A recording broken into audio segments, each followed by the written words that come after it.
ብልጭ ሲያደርግ አጋንንት ይረግፋሉ፣ ደስ ይበላቸው፣ ረግፋሉ፣ ይወድቃሉ። ሰይፉን ብቻ አይምሰላችሁ፣ ሚካኤል ደግሞ ትንሽ ይለያል። ምኑን ያነሳል? እጁን ያነሳል። እጁን ሲያነሳ ደግሞ ምን ተጽፎበታል?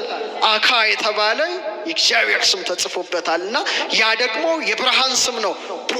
ይላል በቃ አንዴ እጁን ሲያነሳው ጠፈሩ ሁሉ ምን ይሆናል? በብርሃን ይመላል።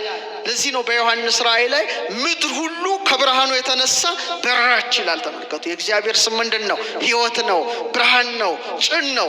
በዚህ ላይ ደግሞ የተሾመው ሚካኤል ነው። ክብር ለዚህ መልአክ ሚካኤል ነው። ኃይላትን ይመራዋል። ከዛ ግን ዝቅ ብሎ ኢዮር ላይ ሚካኤል በብዙ መልኩ ሲሾም፣ ራማ ላይ ደግሞ ነገደ አርባብን የምትወዱት መልአክ ድንግል ማርያምን ያበሰረ የዘካርያስን አንደበት ያተመ በስላሴ ፊት በባለሟልነት የሚቆመው ተወዳጁ መልአክ ቅዱስ ገብርኤል ያን ነገድ ይመራዋል ማለት ነው። ቀጥሎ ነገደ መናብርት ላይ ደግሞ ሩፋኤል ነው የተሾመው። ማን ነው? ሩፋኤል አዋላጅ ደጉ መልአክ ሩፋኤል አዛኙ በቁስለኞች ላይ ተሾመ፣ በህሙማን ላይ የተሾመ 24ቱ ካህናተ ሰማይ ከሱ ነው የወጡት ከመናብርት። ሩፋኤል ያንን ሁሉ የሚመራ ነው።